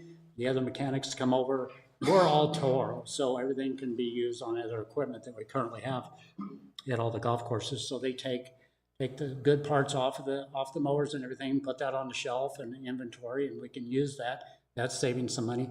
And then on the utility carts, we have a website that we use that we sell items. I think it's called Public Surplus that we use, and we've sold things on there, so we'll put those out on that website for sale.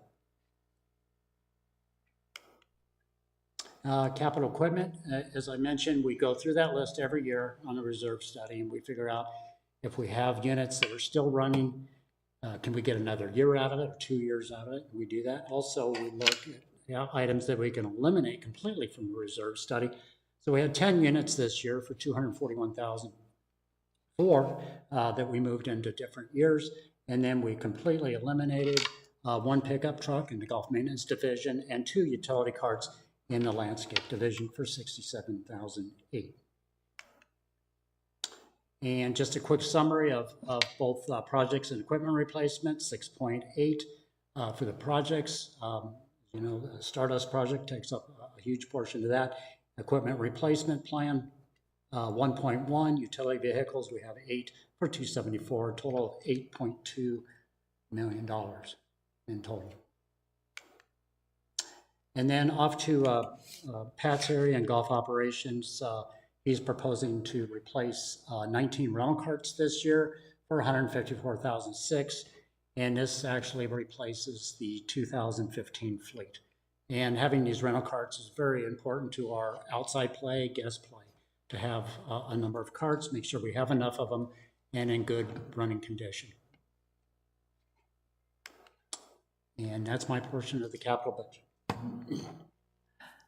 Thank you very much. Any comments or questions from the committee? Rick? Yeah, number one is the rental cars. Can you tell me what our total fleet of rental cars is, total number? That's, I don't have that answer. That's in the golf operations department, but maybe Cliff can. I want to say it's about 145 total for 7 courses. And the reason I ask questions, I'd like to see how many are being replaced on a yearly basis by number and percentage versus just the absolute dollar. Yeah, so we started a replacement program on these carts, and we're down to the 2015s at this point. So this is 30, it's on the color block, the number. Can you pull up the color block? I think it has the number of 19. That's 19 carts. Yeah. Yeah. Last year was 30. Okay. Yeah.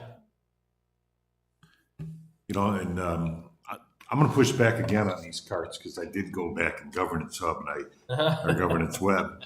And last year's presentation very clearly said that we're going to replace 2013 and 2015s. Mm-hmm. And that this will eliminate the need for purchase this year. Yeah, I know. So I it really conflicts with what that was. It doesn't change the fact that these are 2015 carts and they need to be replaced. But you're correct. That was stated last year. It was incorrect. What he meant to say, and I talked to him about that, was that they were moving some more additional carts into the replacement program to get them done sooner, rather than continue with the replacement carts down the road. It doesn't change the fact that these are 2015s that need to be replaced. Well, what it does, intentional or not, is probably not intentional, but it certainly leaves a bad feeling here that we were told something last year and then here we are now. You know what I mean? Yeah, It I understand. really changed it. Yeah, I talked to Pat about that, and he misspoke there. What he meant to say was that he was moving. Because the prior year we had done 20, just like we're presenting 20 this year, and they moved up 10 because based on his replacement program, he wanted to move them up to get them done. All right. That was the point of putting an additional 10 in there. And my other comment is for Todd. I haven't, I'm one of for the Tiff Tough, I'm not sure if I'm 100% sold either, right? I hope we don't rush. I hope we don't find out that Stardust people just don't like it. You know, I don't know if we need that course as an example. You know, right now we have one fairway. I've only played that course, I think, twice, which means I probably haven't hit the fairway yet. but my first impression is just what you commented. It wasn't as beautiful as our other fairways, you know. Yeah, and it does everything. You know, from your description and what you're showing the stats as far as saving water and being durable and saving labor, it certainly does that. I just would hate to see a degrade in what people perceive as the fairways. Yeah, absolutely. And that's why we only did the one fairway, because use that as a test. I want to get feedback from our members to see how they like it and see how it performs and what requirements as far as maintenance are we going to have on that. I think it's going to require a little bit more maintenance as far as verticutting. But I walked that fairway on Saturday and I didn't see any signs of cart traffic. I didn't see any beaten paths or anything. It was consistent all the way through the fairway. And so I think it's doing a really good job. I really do. I think the real hang-up is that we didn't overseed it. If we overseeded it, it wouldn't really be any different than the other fairways that we have. And I think over time, it needs to mature. It needs to build up a thatch layer or organic matter. And you're going to have more of a padding on that fairway than you see out there right now. As I mentioned, it's only about 5 months in, and so it's very early. But we're not doing this project until 2027 over at Stardust, so we have time. We still have another probably year to go through and see how that performs. And do we overseed that fairway next year? I don't know. We might do that, but we definitely didn't want to do that on the first year. So we got a ways to go, but I think you're going to see probably here in the next 3 months, it's going to go from, boy, I don't like that fairway, to, man, this is the best fairway out here, you know? I think it's going to be good. I certainly hope so. I think all I'm suggesting, it sounds like you already want to do that, is make sure that we hear from the members Yep. that they like it before we make a significant investment. Yeah, And that might take time, Yeah. like you said, for it to age and season in correctly. Absolutely. So, yeah, hopefully I'll get more feedback over the next year on that. And, but I really think we have to change out our grass on those courses. Like I said, it's called Common Bermuda. It's the original turf. It's old, it's tired.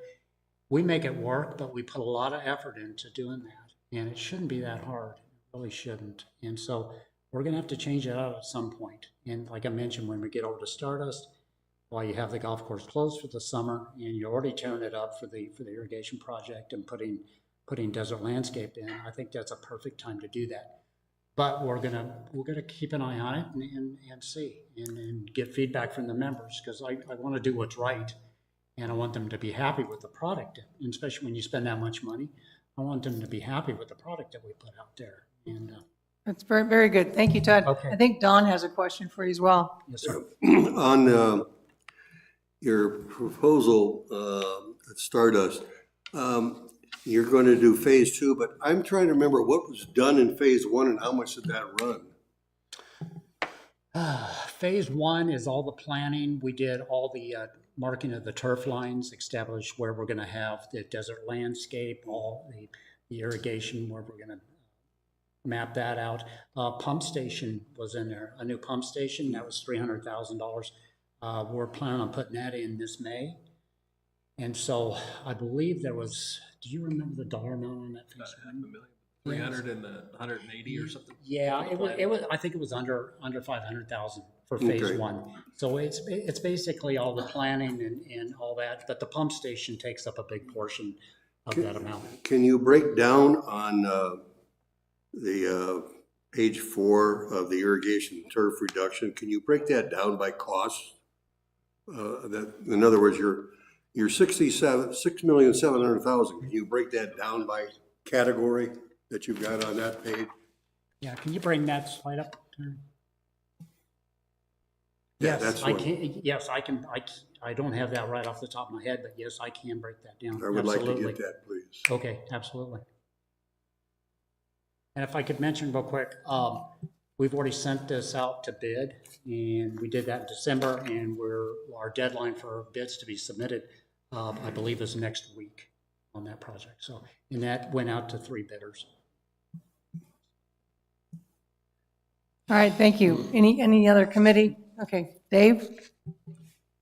Just a couple of questions. On the new sprayers, are those the new GPS sprayers, or are they not GPS sprayers? No, they're not GPS, Okay. no, but they are state-of-the-art sprayers. You know, you can calibrate those, and you have all the controls up.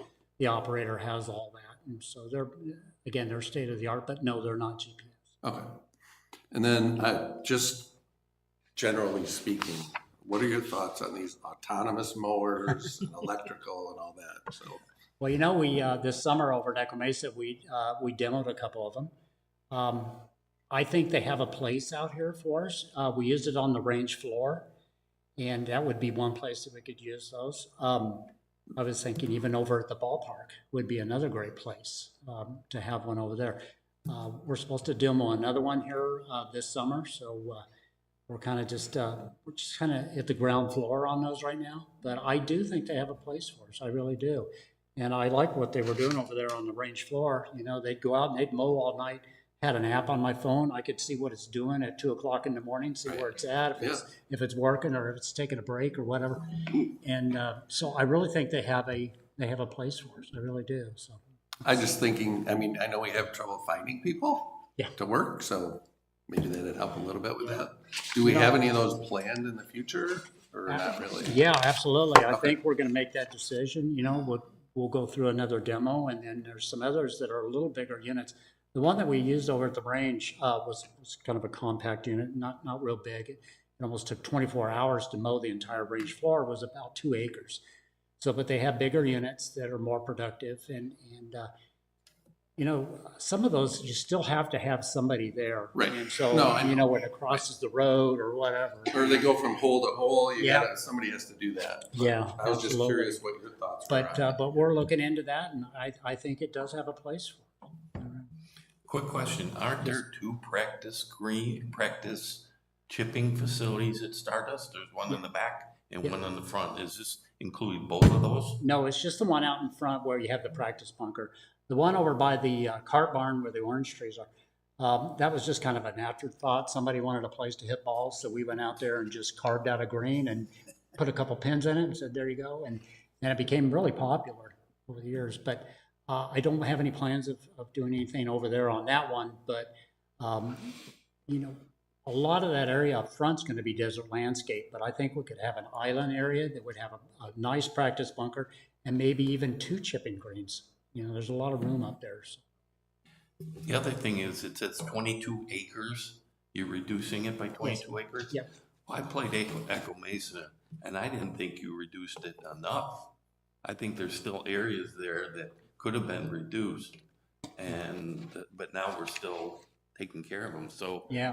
who determines how much we reduce, and what's the driving force behind it? You know, that's a combination between Gary Brawley, our golf course designer, who's been involved in Grandview and Echo Mesa, and also I work with him to come up with that number. You know, when we started these projects, with ADWR, Arizona Department of Water Resources, if you took too much grass out and put desert landscape, they were going to take allotments away from you. Now they've changed that, because originally with that in mind, we were looking at taking maybe 8 to 10 acres out at Stardust, because we didn't want to lose our allotments. That's the last thing you want to do. And so they've changed that now, so that's why we bumped that up to 22. And you know, we're still in it early to where we could actually increase that. And then when we get over to Pebblebrook in 2029, I could see a lot more coming out over there. You know, originally I was thinking 17 acres of grass coming out at Pebblebrook, but I think maybe we could get upwards of 30 over there. So, yes. Yes, let me see, regarding the carts, are we migrating from gas to electric carts? On our utility carts, no, we're staying with. No, I mean just the golf carts. Oh, I believe those are going to be gas carts. Those are set up to be gas carts. Last study we did on our gas carts versus moving to electric carts, the ROI on the gas carts are about 3 years, I think, and we get about 10 years out of them. So just doesn't make sense for us economically to move to electric carts. And most people have their own carts that are really used for outside golf. So we decided at that point in time that it didn't make sense to do it. The thing with the electric carts too is you'll want to get in a lease program with those, because the batteries only last, or they come with the fully warranted. So lease program, operating expense versus capital expense, the ROI, it just didn't make sense to go to electric at that time. Things could change down the road, but that's what the assessment came back with. And then regarding, you talked about the automated grass cutters. There are also automated ball pickers for the driving ranges, GPS. Have you looked at those? Yeah, I talked to Pat. He was looking into that too, and I think that would work well for us out here too. Absolutely. You know, with using an autonomous mower on the driving range floors, you really wouldn't have to close the range, and that's why we closed the range to pick up the balls and mow it. So we're closed down for maybe an hour or two a week for that. So I think we could probably keep the ranges open probably 95% of the time if we had an autonomous mower and a ball picker as well. But I know he was looking into that. I think they make a combination of a picker and a mower. It's a kind of all-in-one unit, which is pretty neat. So. Thank you. Hey, I had one. Hey, Todd, talk about this year's budget. Are we scheduled for the lawn bowling turf replacement? Yes, that's currently underway. That was approved in the current budget. And we're looking at regrassing greens number 1 and 4, plinth replacement and all that. And that would start we'd start stripping those down in May and then sprig those with one of the new Bermuda grasses in early June. And so, yeah, that's underway. Good. So we'll have those ready to open up in November for play. And no surprises so far as budget and planning of, it's pretty No, big you ticket. know, we did some core sampling or soil samples over there on those greens to determine how much material we need to take out. There was some layering in there, which we knew that, but you want to make sure you get that out and then bring in some root zone mix that's clean, and then go ahead and sprig those so that you don't have problems down the road, either water penetration or root development. And so it looks like we're going to have to take out maybe 6 to 7 inches of existing material and then bring that back in. So, yeah. All right. I see we have a question from the audience. Mr. Scott?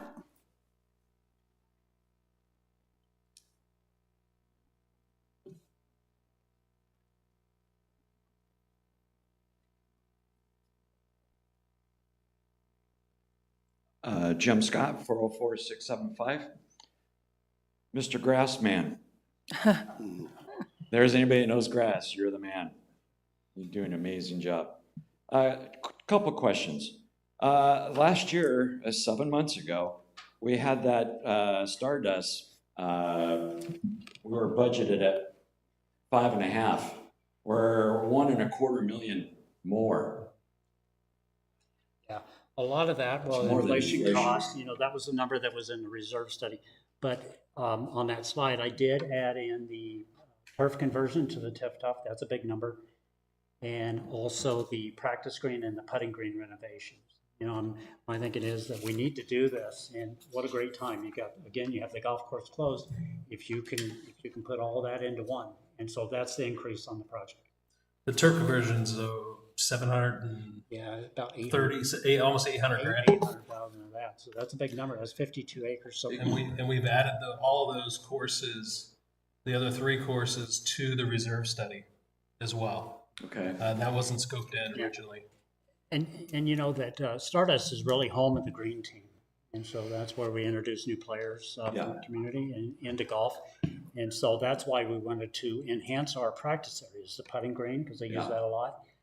That could be used for night putting, putting contests and all that. And then also the chipping facility too. That's part of the green team.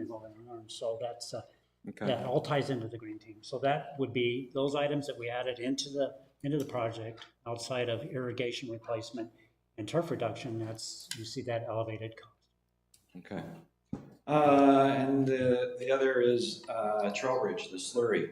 Yes. We were nailed at a little over 71, and we're coming in at 90. Yeah, we sent that 30%. out. We put that out to bid, and that was the number that came in. Absolutely. Okay. Yeah. Thank you. Okay. Thank you. Thank you. Do we have any questions or comments online, Terry? No questions or comments online? Any other questions or comments from the committee? All right, then we will close out that topic. We'll move forward to the comment section, and this is just the open committee comments. So I'll start with you, Bill Weaver, if you'd like to have any extra comments. And just one thing, and this is just based on some of the conversation, some more discussion. I'm wondering, do we need a review of the amounts in the reserve study to ensure that they're projected properly? Is that something that you need help with, or that we have enough help to do that, or? I'm just wondering. Yeah. So when we project out the reserve study, 1,500 plus items, some of them are grouped together, so it's more than 1,500. It's probably close to 2,500. When we look at those projects, we put them on the reserve study for the value at the time, what we did at that time. Yeah. Okay? And then that inflates over time and gives us an estimate. Until we actually go to scope out a project or do a project, we really don't have a true value of what that's going to be, because it's not just the actual item itself. If you look at the equipment, things could have changed with the equipment. There may have been a project that included something in the past that we're not going to include that's going to decrease the value of that project. It could be something that we are going to include that's going to increase the value of that project. So we are constantly analyzing that. Now, there are always going to be changes. There are always going to be, we may move a project up, we may move a project out in that list. It really is just for planning purposes and to make sure, in the grand scheme of everything, the 110 million that we have on that study, and the grand scheme that we have a plan in place to replace those items, and that we have money in the bank to do that. We're always going to have variances year over year, and they could be big, or they could be small, they could be increase, or they could be decrease. That's going to happen. But yeah, I mean, those curtains are a perfect example. We had it on the reserve study to do the curtains that we had to treat every year. And we said, you know what, we can create a savings here operationally instead of treating them every year, that we can invest in a more expensive curtain. So yes, we need to do that, and we do that, but it's not to a point where we need to get into analysis paralysis and revamp the whole thing. It's nowhere near that. Won't our fully funded balance amount be dependent on that? Well, of course. So it is important to And we do. Okay. Yeah, we do. Dave, do you have any comments? No comments. I'm all set. Thanks. Rick? Now, this is just the first step in the budget process. There will be additional opportunities because these projects are going back to the appropriate committee, and then they'll come back to us so we can ask additional questions and or get further clarification as to where we're going with this. And then eventually we have to approve this. So I just want to make sure that everybody's aware that there's additional steps involved in this. So this isn't the last time we'll see this. That's right. And to my understanding, and correct me if I'm wrong, Cliff, this is really an introduction of all the topics we need to be considering and things that will be coming at us in the next few months. So we should continue to see more and more on each of these topics at each of our meetings. So we'll take the feedback from this committee today and come back with answers to the questions that were asked regarding these projects. And then if anything else comes to light in any of the other committees, we'll present those as well. So we'll be presenting changes throughout the process to the complete capital budget. I also want to say that when we scope these projects out, when we put them in the budget, we build in contingencies, we build in all these other factors that we have. I mean, we're not going to build a contingency on the reserve study, okay? So the values do change year over year. There's a lot of things in there, but we always come back and say, here's the price, here's the savings to the budget. I'll present the latest savings at the next committee meeting. So there's also contingencies built in this budget. And so we're trying to, I would say, look at the big picture. Don't focus on one or two items or a few items year over year. The big picture is that we've got a very robust, healthy reserve study. It is very accurate for what it is. Chris? So my first one's actually just a comment that I never even thought about us not having, I think it's ASL, the listening devices.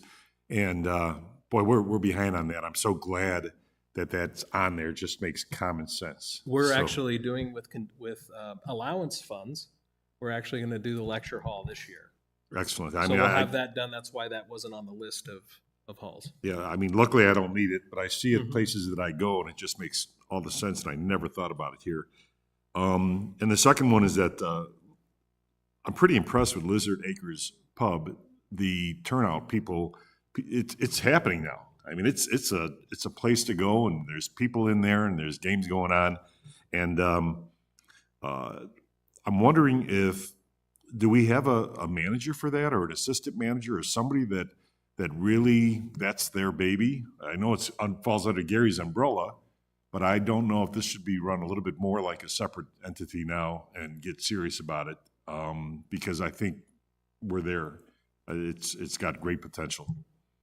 I think that would certainly be a operations question, and we can ask Gary and/or Stephen to come back to us at our next meeting and address that as to how they're looking at the organization and operation of that, or Stephen has an answer for us right now. Yeah, I hear what you're saying. And at this point, Gary's handling it well, and his assistant manager there, Greg, actually has prior experience in the restaurant and bar business. So we're not having any issues with needing additional management there. We are adding some additional staff, bar staff, to make sure that we have adequate coverage at the bar itself. But the actual management of the facility, at this point, Gary has not come to me and said, I can't handle that along with the bowling facility. But it is, to your point, becoming a very popular place, and he's doing a phenomenal job with booking some additional bands and things like that, and looking at ways to continue to keep that momentum going. Yeah, I see in the future, I kind of imagine us, and I know that it's in our financials, but I imagine it just having its own little financial report. You know, it's somewhere between an amenity and, for us, or it could be a profit, generating. It could get to that point. Yeah, I agree. At some point, it could get to I that could see point. it getting to that, which would require somebody to really focus on it. But it's a great job. Great No, job. it's doing really well. I agree with you. Thank you.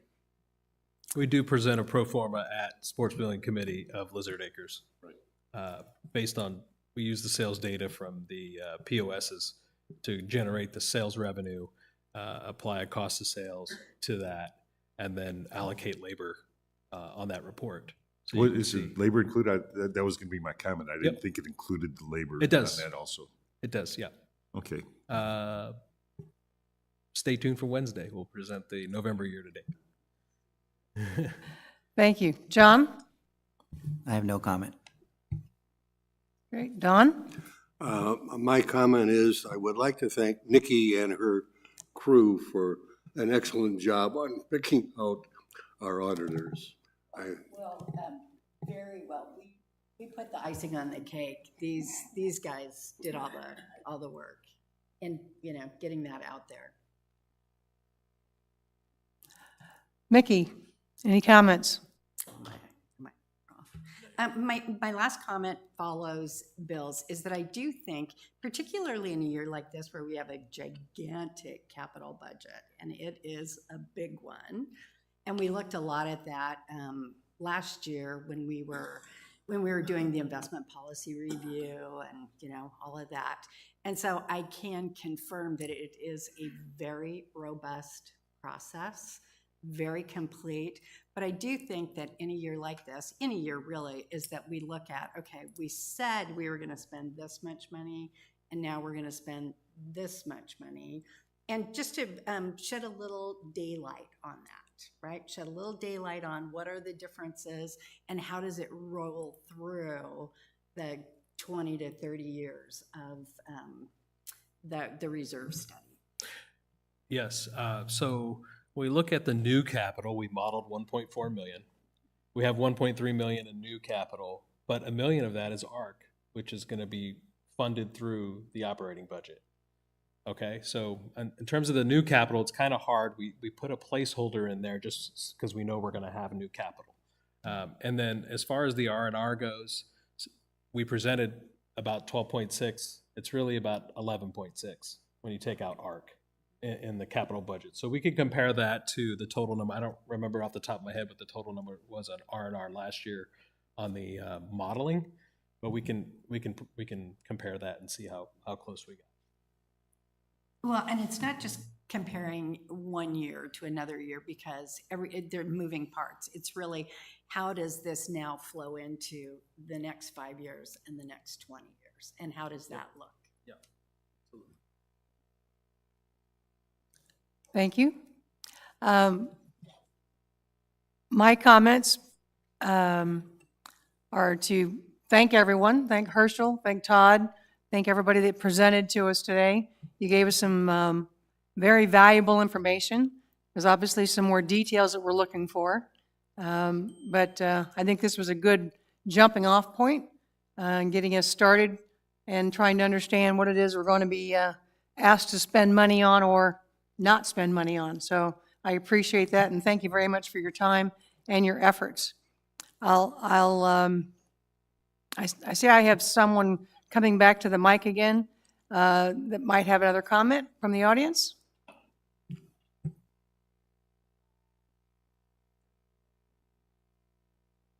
Jim Scott, 404-675. Couple things. Yes, I agree that analysis paralysis, and I understand that. But I want to kind of shed some light that, yes, Rick, this is the beginning of the process. The capital improvement budget is one piece of our cost. We still have the other side of the animal, the operating side of it.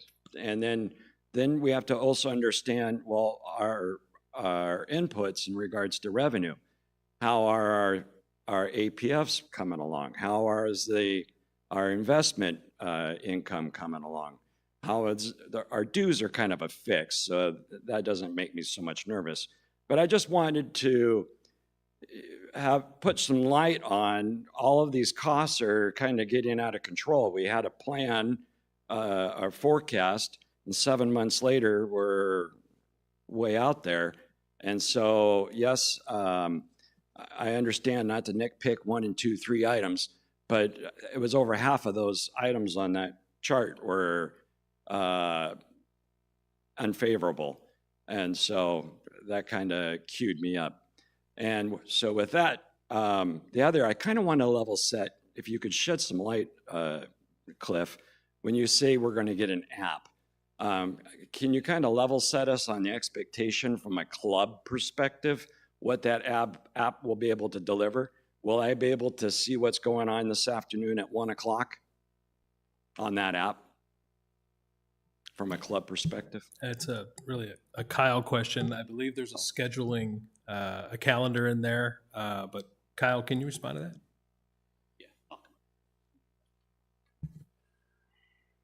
Yeah, as far as the club scheduling goes, that's not in the scope of the app at this point. Since the clubs handle that data themselves, so it's not part of our master calendar that we have. We'd have our event calendars that we run would be on there. Right. But as of now, we don't really have a solution for all the individual clubs to be able to get their data on that same kind of master calendar.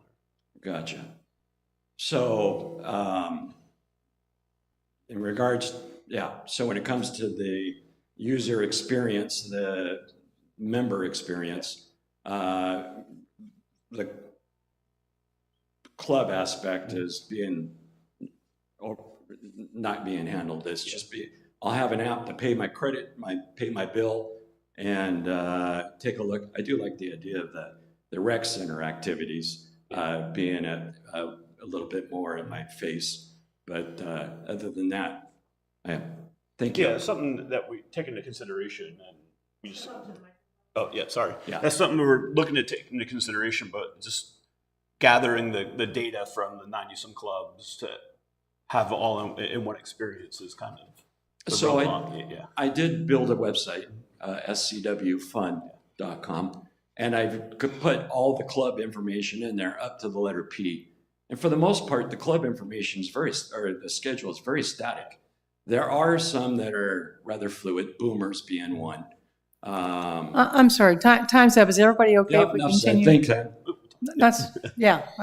Thank you. Thank you for your input. Do I have any comments online? And our moderator's coming to the microphone. I believe this one has kind of been answered, but Bruce Lee's 135422, curtain replacement represents a 5 times increase in price just to remove a step in maintenance.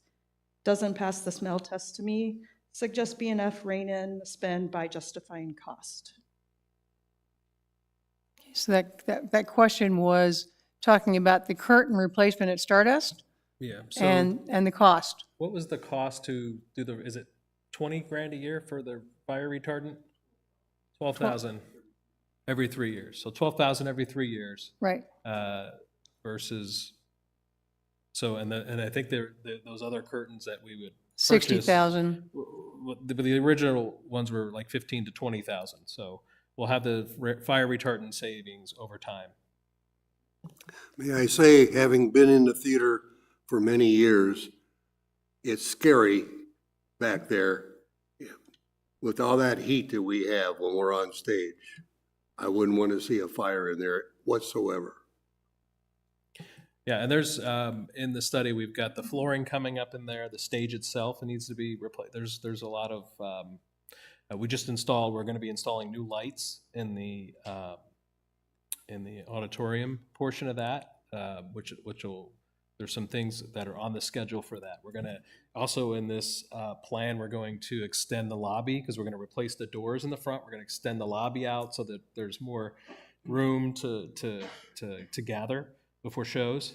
So there's a lot of eyeball on the Stardust Theater right now. Thank you, Cliff. All right. Any other, we've finished all of our committee comments. We've finished the audience and the online comments. So I'm going to adjourn this meeting as of 11:01. The next Budget and Finance Committee meeting will be January 20th, 2026, 9 o'clock, right here in the lecture hall. Meeting is adjourned. Thank you.